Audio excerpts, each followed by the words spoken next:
যুদ্ধ চলতেই থাকে, ছোট হোক বা বড়। আমরা ভাবি কবিতা লিখে যুদ্ধ থামিয়ে দেব।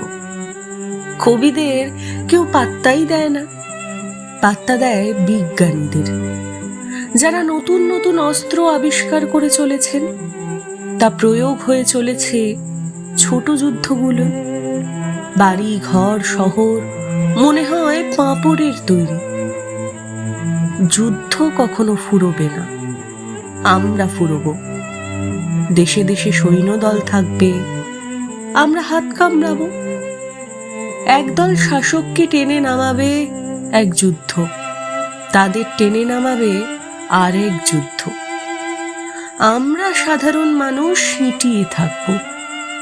বড় যুদ্ধ, ছোট যুদ্ধ, মাঝারি যুদ্ধের ভয়। যাই হোক, তবুও যদি কবিতা কোনো কাজে দেয়, কবিদের তো এছাড়া আর কোনো গতি নেই।